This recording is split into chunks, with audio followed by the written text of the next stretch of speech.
Çok net Numan Kurtulmuş ne diyor? Diyor ki elimizi çabuk tutmamız gereken bir süreçteyiz. Evet.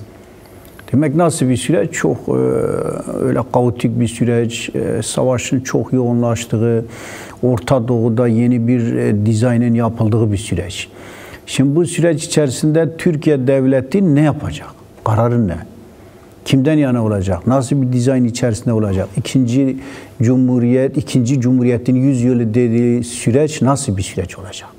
Gerçekten demokratik bir cumhuriyette doğru mu ilerleyecek, yoksa hegemonik, otoriter, yeni Osmanlıcılığın türevleriyle ayakta kalmaya çalışan ulus devletçi ya da bunun tam tersine bir kör dövüş içerisinde var olanı da yitiren, Anadolu'nun belli bir köşesine sıkışmış olan bir durumda mı kalacak?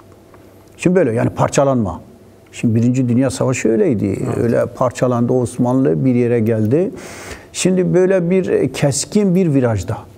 Şimdi onun için şimdi 1 Ekim'de ilk açıklama yapan kimdi? Devlet Bahçeli ne dedi? Dedi işte bizim beka sorunumuz var. Biz mutlak anlamda bir süreç başlatmalıyız. Bu süreç Kürt-Türk halkının ortak kardeşliğiyle 1000 yıllık kardeşlik olacak. Yoksa biz olanı kaybedeceğiz dedi. 1 yıl geçti. Önder Apo, Kürt Özgürlük Hareketi yapması gerekenlerin kat kat fazlasını yaptı. Şimdi bunu açıklayan, davet eden, devletin bir kanadı, hükümetin bir kanadı içerisinde yer alan şu anda ne yapıyor? Ne yaptılar? Ne cevap verdiler? Şimdi böyle süreç, kritik bir süreçte atılması gereken hukuki adımların hiçbirini attılar mı? Yasal adımların hiçbirini attılar mı? Biz adım atılmadık, bir şey kalmadı. Kürt Özgürlük Hareketi üzerine düşenin Önder Apo inisiyatif kullanarak, tüm riskleri alarak, her şeye rağmen savaş bu kadar kritik bir süreç içerisinde. Şimdi savaş ve kritik süreç tam bir tarafta yıkımlar, bir tarafta da daha farklı alternatifleri getirecek bir süreç. Evet. Kaotik süreçler öyledir. Kaotik süreçler neyin ne getireceğini %100 böyledir diyemezsin. Yani sonuçta çok büyük yıkım ve yeniden yeni bir yapılanma. Kim nasıl yıkılır, nasıl yapılanır belli değil. Belirsiz bir süreç. Şimdi bu belirsiz süreç içerisinde niye adımlar atılmıyor? Türk devleti neyi bekliyor? Hükümet neyi bekliyor? Neden beklentisi var? Niye zamana oynuyor? Niye sürekli böyle özel savaş taktikleri, oyunları içerisinde? Şimdi bunu açık belirtmek gerekiyor. İşte bazen süreç bozulacak. Ne süreci var ki ne bozulacak? Tamam, böyle bir süreç denilen tek taraflı olarak PKK, Önder Apo hareket üzerinde ateşkes süreciyle birlikte yeni bir sürece doğru evrildi. Adımlar atmaya çalıştı ama buna karşı Türk devleti hala özel savaş, böyle psikolojik savaş, terörü bitirdik, işte terörsüz Türkiye gibi söylemlerine, özel savaşı, Kürt halkını rencide eden, Kürt Özgürlük Hareketi'ni rencide eden, bitirmiş gibi, tasfiye etmiş gibi böyle üstenci, sanki bir müzakere, bir barış süreci yürütmüyor. Onun tam aksine tasfiye yürütüyormuş gibi. Bu komisyonun amacı ne? Şimdi bu 2 aylık oluşturulan komisyon ne yaptı? Numan Kurtulmuş diyor elimizi çabuk tutalım. Niye elini çabuk tutmuyorlardı? Komisyon oturacak, tarafları dinleyecek. Taraf kim? Önder Apo, baş müzakereci. En başta baş müzakereciyle görüşecek. Sonradan toplumsal mütabakatı yaratabilmek için toplumun değişik kesimlerini, katmanlarını, örgütlerini, şahsiyetlerini çağıracaksın. O zaman çağıracaksın. İlk önce hele senle bu müzakere yürüten bu güçle oturacaksın ki dinleyeceksin. Önder Apo diyordu, yasal ve hukuki olarak gerekli adımların atılabilmesi için demokratik siyasetin önüne açılması gerekiyor. Şimdi yasal güvencelere, hukuksal güvencelere ya da barış yasalarının uygulanması, demokratik yasaların uygulanması nasıl olacak? Şimdi bunlar uygulanacak ki entegrasyon olsun. Yoksa söylenen sözler diğerleri havada kaldı. Berhava oluyor. İnançsızlık yaratıyor. Bir sürü kesim bu giderek dikkat edilirse böyle sürece inanmayanlar, süreç karşıtları giderek meydan olarak kaldı. Niye? Çünkü biliyorlar hükümetin AKP kanadı savaş isteyen rantçı bir kesim var.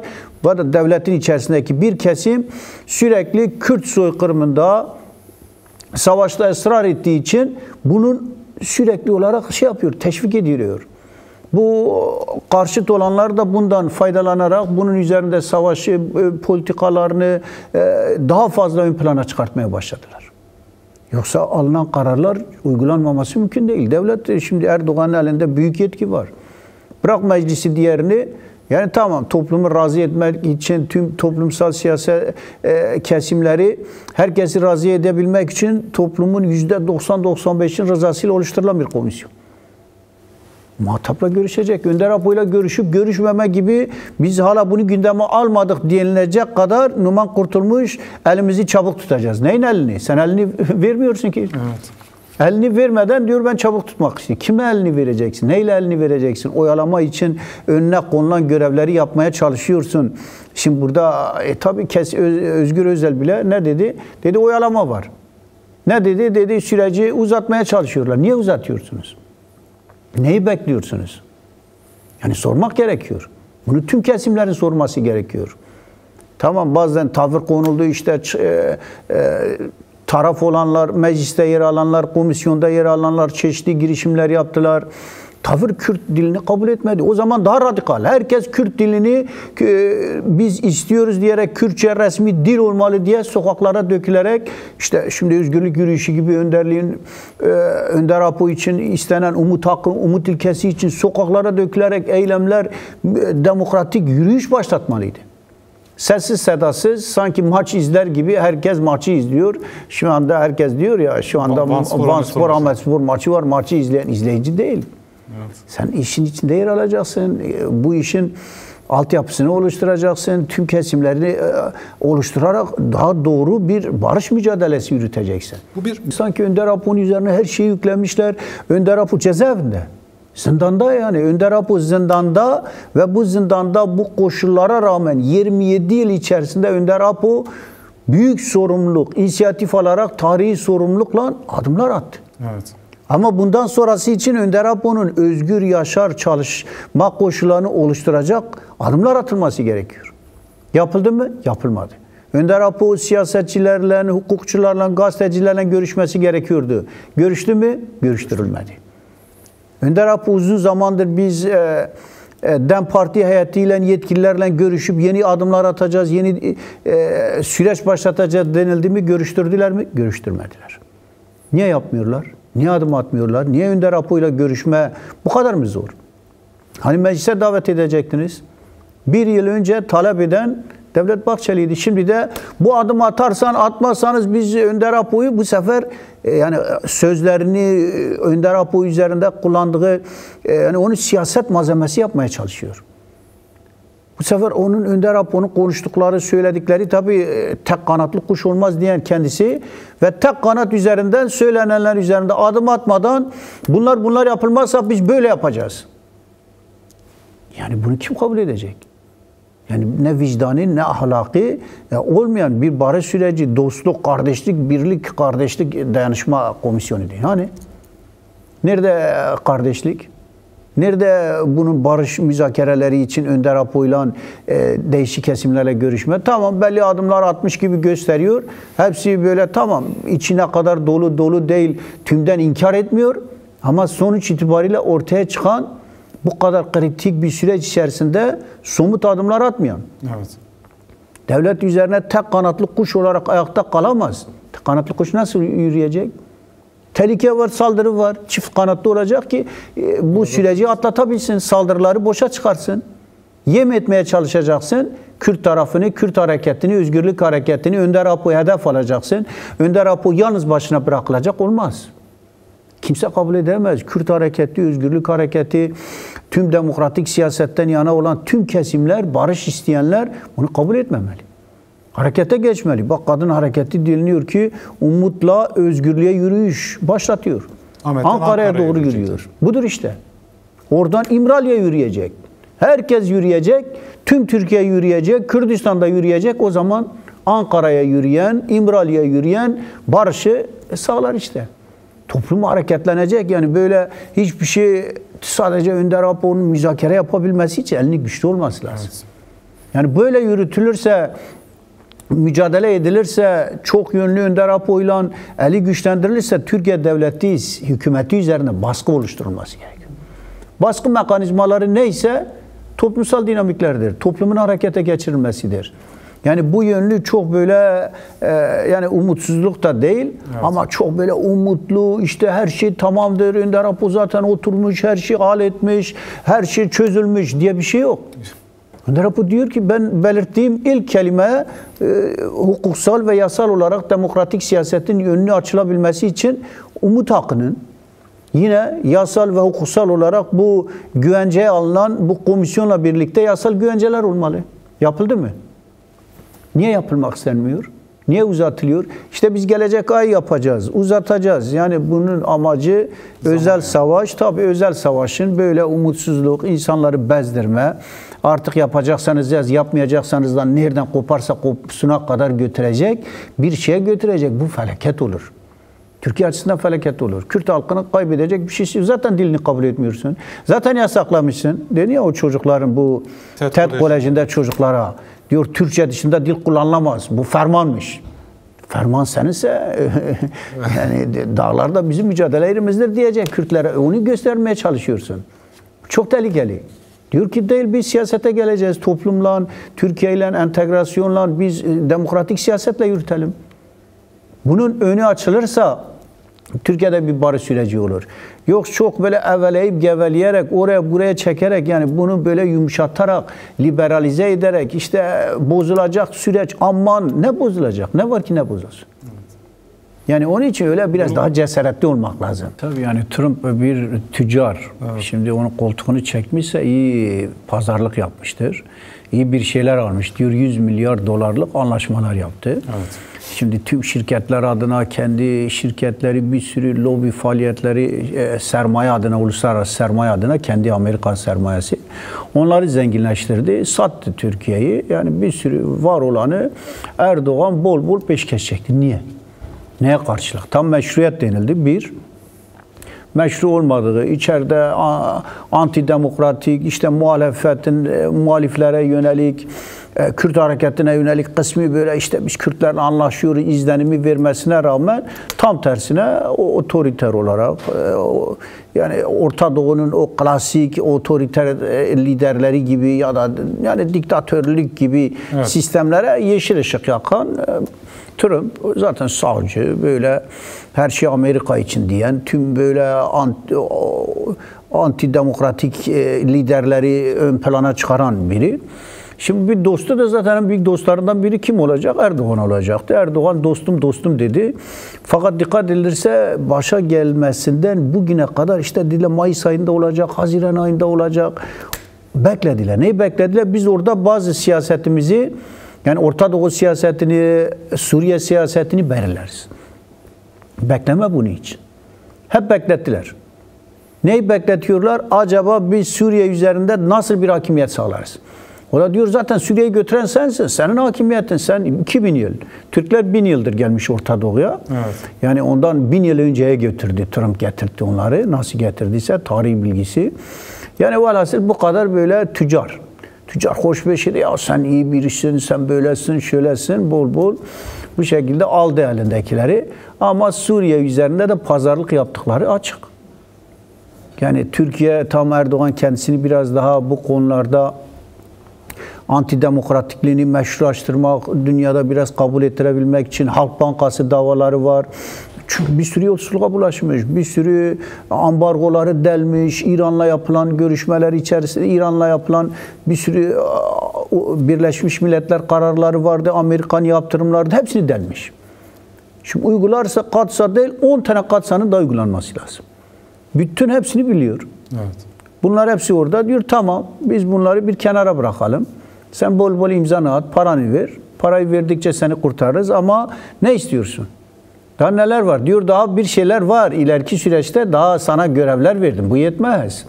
Sen bazı şeylere adım atacaksın ki Rusya'ya karşı biraz daha seni destekleyin. Daha zayıf konumda olan Türkiye'yi ekonomik olarak zayıf, siyasi olarak zayıf, iktidar olarak onu sıkıştıra İran'a karşı, Rusya'ya karşı kullanarak Kürt kozu karşılığında Amerika yani Kürtlerle Kuzeydoğu Suriye'ye yönelik çeşitli şekillerde bazı konularda onun pazarlığını yapıyordur.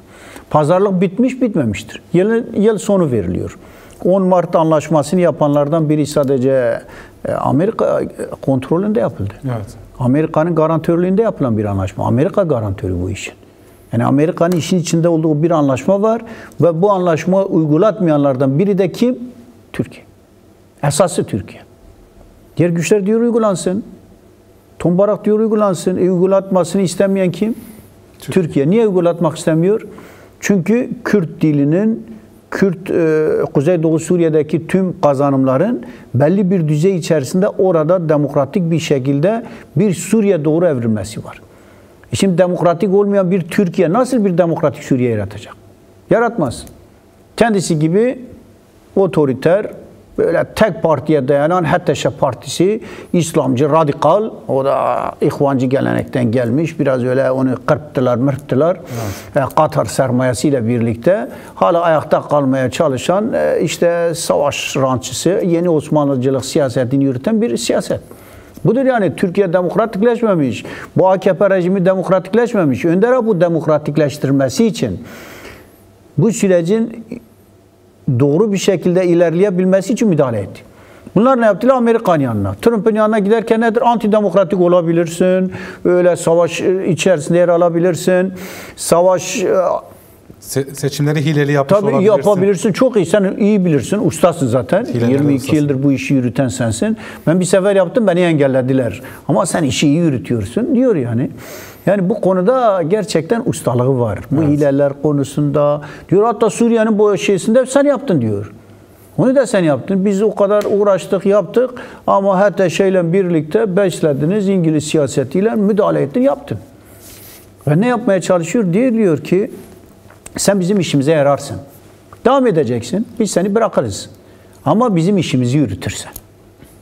Erdoğan da diyor tamam ben senin işini yürütebilmem için bak Kürt soykırımında işte Kuzeydoğu Suriye'de onların kazanımları var. Bu kadar zamandır destek verdiniz. Bunlar da desteğinizi geri adım atın ya da bize biraz alan açın. Suriye rejimiyle de görüşürken de oradaki rejim bizim kontrolümüze girebilecek şekilde olsun. Peki bunlar öyle. Ama bu plan var. Bu gerçekleşim bir yandan da İsrail faktörü var. İşte İsrail faktörü. Zaten İsrail faktörü burada esas. Şimdi Amerika onu dinliyor, diyor tamam seni dinledik, seninle de görüştük. Şimdi esas kim? Bunların finali bugün kimle görüşüyor? Netanyahu ile görüşüyor. Şimdi Orta Doğu dizaynda esas aldığı güç Netanyahu. Arap ülkelerinin liderleriyle görüştü, değişik güçlerle görüştü, Türkiye'yi dinledi. Şimdi bu dinlediklerini tümünü yeni bir planla yeniden Orta Doğu'da Gazze üzerinde tabii deniliyor. Ama İbrani anlaşmalarıdır, Suriye'nin dizaynıdır, hepsini orada görüşecek. Şimdi Suriye ile İsrail arasında güvenlik anlaşmalar yıl sonuna kadar diyor adım atılsın. Evet. Adım adım önüne koydular Şara'nın.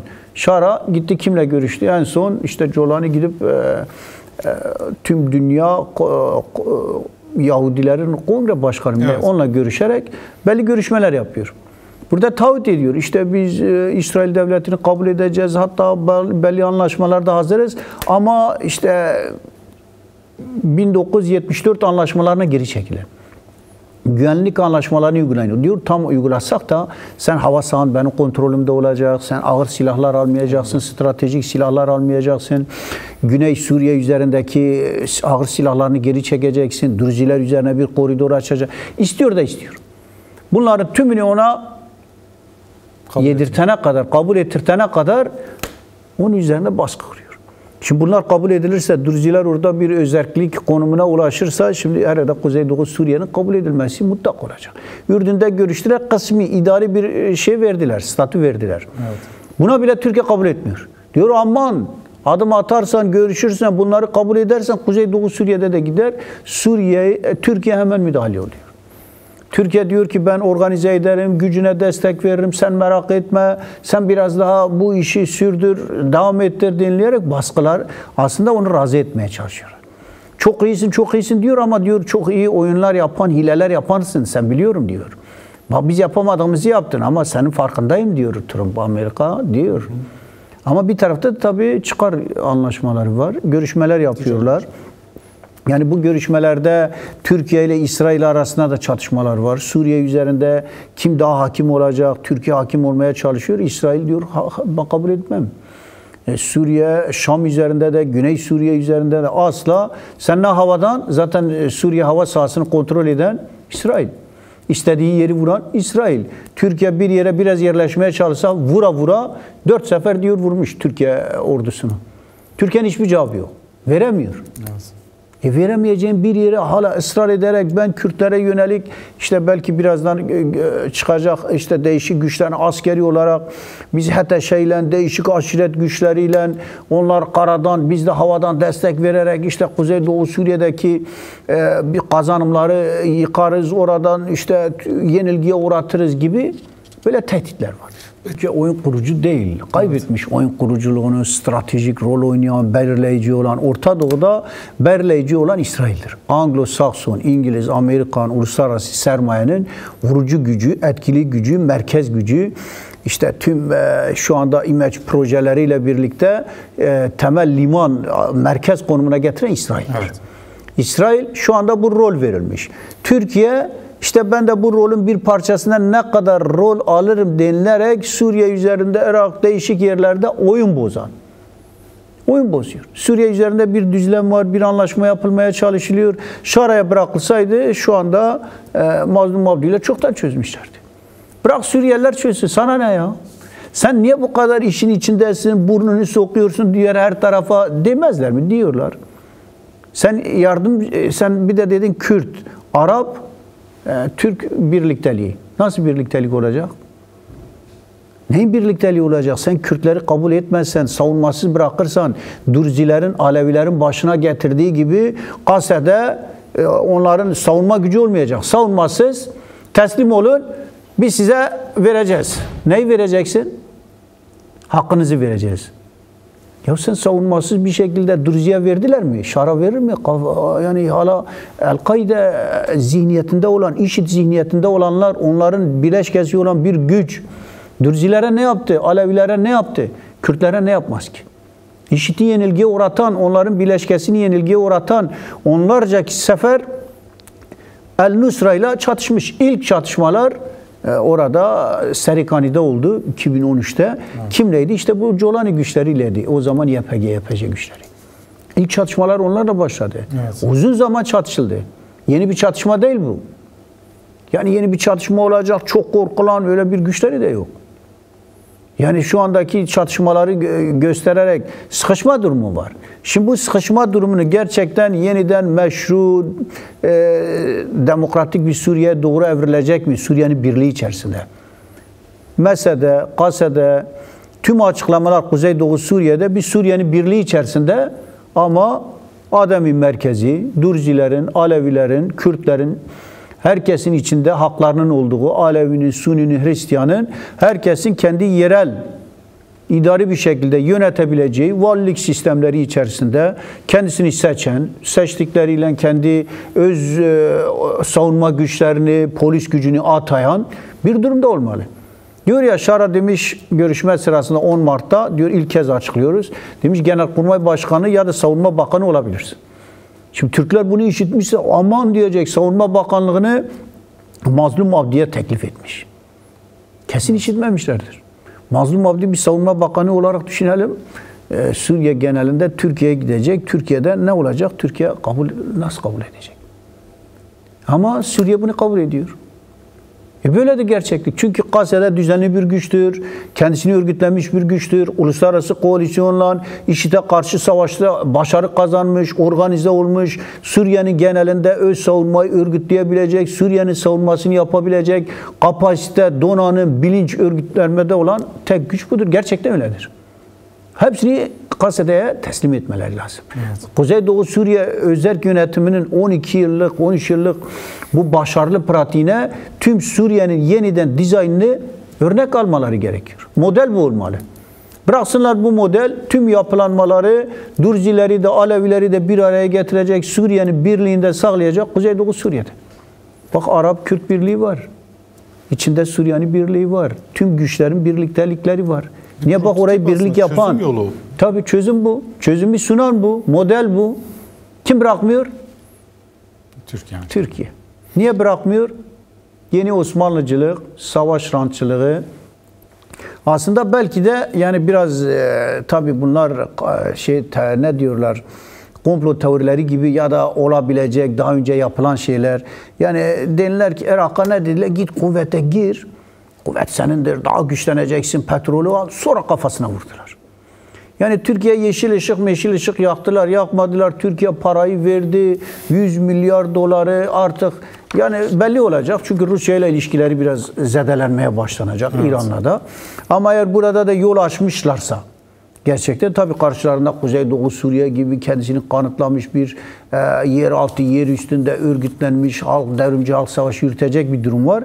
Ama kuvvet gibi onların girmesine fırsat verip Türkiye burayı tüm dünya içerisinde şimdi Gazze'yi biraz soğutacaklar. Yeni bir sıcak bir bölge oluştururlarsa İran'ı yapıyorlar. Ama İran'la birlikte bu santraj tahtasının bir bölümü de ulus devletçi hala Osmanlı gibi Orta Doğu üzerinde hakimiyet sağlamaya çalışan Türkiye var. Türkiye nasıl zayıflatılacak? Diyor ya çok güçlü bir ordusu var. Şimdi bu ordu nereden zayıflatılacak? Savaşa çekilecek, kafasına vurulacak. Böyle adım adım İsrail'le Kıbrıs üzerine biraz çekişmeye sokulacak. Kıbrıs'ta biraz kafasına vurulacak. Biraz oradan, biraz buradan.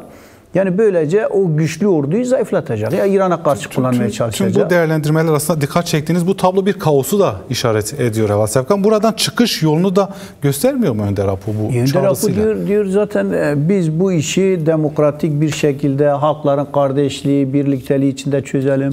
Suriye'nin birliği, Türkiye'nin demokratik birliği, Suriye'nin demokratik birliği, halkların ortak bir şekilde stratejik temelde rol aldıkları demokratik bir birliktelik olsun. Evet. Tüm yerel yönetimler kendilerini yönetebilsin, kendi öz savunmalar. Şimdi yasa ve hukukun olduğu bir yerde Suriye'deki bu güçlere katılım olacaktı. Önder Apo işte silah bırakın dersen yani yasa varsa, bu konuda demokratik siyaset için kanunlar varsa, nizami bir sistem varsa bu sistem içerisinde o zaman vatandaşlık hukuku temelinde yeni bir katılım olurdu. Ama Suriye'de öyle bir düzlem yok. İslamcı, Bas rejimi gibi hala kafa tası olan sağ başçılık orada. Eski yasalarını, yerel yönetim, idari yasalarını uygulatmaya çalışıyor. Yerel yönetim de yok. Belediyeleri alırsanız alın, idare edin, bitti. Size biraz kültürel, yerel şey verelim. Bunun dışında biz istediğimizi, öyle tek otoriter, böyle diktatörlüğümüzü biz devam ettirelim. Esad'ın yerine Şara ve yanındakiler olsun. Şimdi bunu da yatıyor. Önder Apo da diyor, bu ne Türkiye için, ne Suriye için, ne Orta Doğu için. Bu İsrail'e davetiyedir. İsrail niye geliyor? Niye İsrail böyle Suriye'nin içine girdi? Vurdukça vurdu Türkiye'yi. Onların uzlaşmaz, tekçi, ulus devletçi, milliyetçi, dinci, mezhepçi çatışmalarından dolayı. Önder Apo diyor ki dincilik, milliyetçilik, mezhepçilik çatışmalarıyla halkları böyle İsrail'e uluslararası müdahaleye yol açarsınız. Halklar arasında birlik ve kardeşlik olsun. Birlik ve kardeşlik mücadele deniliyor. Bu diyor demokratik toplum barışçıl temelde bir araya gelsin. Tüm toplumlar. Türkiye bunu davet ediyor Önder Apo. Diyor ben bu konuda müdahil de olurum ama siz bu siyaset içerisine doğru girerseniz. Evet. İşte Devlet Bahçeli diyor ya Önder Apo'nun açıklaması vardı. Kasede buna uymuyor. Eğer uymazsa biz gereklerini yaparız. Sanki Önder Apo onlara demiş ki gidin HTŞ'e el kaldırın. Her şeyi teslim edin. Öz savunmasız kalın. Kim öyle bir şey açıklayacak? Karşıda bir katliamcı var. Dürzileri, Alevileri kesip biçen. Bu tarafta da öz savunması olan bir güç var, donanımı var. Bıraksın. Yani beni imha et. Kim kendi halkını imha ettirecek? Sen kimden ne istiyorsun? Yani bunu söylemezler mi? Söylerler evet. Yani. Çarpıtmamak lazım. Çarpıtıyor yani. Açıkça işte Devlet Bahçeli tam rol oynuyor diye söylüyor ama böyle açıklamalarda özel ve psikolojik savaştır bu. Bir parçasıdır. O da onun bir parçası. Onu da belirtmek gerekiyor. Evet. Yani tamam savaş rantçılarının içerisinde Erdoğan işte sarayın bir kesimi ama bu açıklamaları da bunlara destek veriyor. Destek veriyor, kışkırtıyor bu süreci. Böyle tam tersine manipüle ediliyor. Doğru değil. Önder Apo'nun ne öyle bir söylemi, ne öyle bir açıklaması, demokratik Suriye için, Irak için, İran için söyledikleri hepsi birdir. Demokratik, barışçıl bir sistem olursa bunun içerisinde Kürt halkının da, Arap halkının da, Türkiye halklarının da, Süryani halklarının da herkesin eşit ve özgür bir şekilde temsil edildiği, kendisini örgütlediği, kendi kültürel, dil, tüm siyasal organizasyonu demokratik temelde yürüttüğü bir sistem olacak. Bunun içerisinde şimdi Türkiye'deki gibi hala Kürt dili kabul edilmemiş. Evet. Kürt diline saldırı var. Kürt halkının bir sürü kazanımlarına yönelik işte hala böyle saldırılarla gözü dönmüş. Her gün özel savaş psikolojisi. Mesela dil nasıldır? Türkiye'nin şu anda televizyonlarını açalım. Türk televizyonları onların yüzünü, zihniyetini, politikalarını verir. Rojava'ya buradan girelim, şuradan girelim. Bunları böyle bitirelim, bunları şey yapalım. Bunlar kim? Bu Rojava'da Kuzeydoğu Suriye'dekiler kim? Kürt halkı. Kürt halkını bitirmek için, Kürt halkını soykırımdan, Kürt halkına karşı böyle hala inkarcı bir zihniyet var. Evet. Bununla nasıl barış olacak? Demek ki bu dil barış dili değil. Bundan vazgeçilecek. Bundan mutlak anlamda vazgeçilirse, yoksa Amerika'nın, Rusya'nın, değişik emperyal güçlerin çıkarları içerisinde olanı da kaybedecek. İttihat, Terakkicilik, bu Enver Talat Paşaların yaptıklarını Türkiye'nin başına getiren büyük bir felaket olacak. Öyle anılmasın. Yani barış adamı evrensel şey için Devlet Bahçeli ile Erdoğan ikilisi Talat ve Enver Paşa olmasınlar. Yani öyle, eğer Türkiye'nin bekasını savunuyorsa, biraz Devlet Bahçeli bunu gösteriyor. Açık belirtmek gerekir. Yani bu süreci başlattın ama ne yaptın? Yaptırabilirsin. Müdahale olacaksın. Türkiye Devleti, Erdoğan bunu yapmak istemiyorsa yaptırtması için gerekli olan bir gücü var. Evet. İçerisinde, devletin içerisinde bu görenler var. Tehlike var. Madem 1000 yıllık kardeşlik ise bu kardeşliğin gereklerini yasal ve demokratik olarak açıklamalarla yetinmemek gerekiyor. Müdahil olmak, siyaseti yönlendirmek, daha fazla aktif harekete geçirebilmek gerekiyor. Yoksa gizli planlar, böyle arka planlar, arka ajantalar, pazarlıklar yapılırsa kaybeden bu kesimler Türkiye halklarına kaybettirecekler. Yeni Gaze'lere, İsrail'le Gaze'ni gördük, yani yıllardır bir trajedi var. Evet. Bunun gibi olmaması için Önder Apo diyor barış olsun. Bir yol açmış. Bir yol açıyor. Bunu değerlendirin, şükredin. Öyle bir Önder Apo var ki bu kan revan içerisinde bir yol açmış, demokratik barışçıl süreç. Elinizi uzatın, bu tek kanadı da çift kanat yapın. O zaman diyeceğiz ki gerçekten bunlar dedikleri gibidir, sözleri gibidir. Evet. Yoksa sözler sahte oldu mu kimse inanmıyor.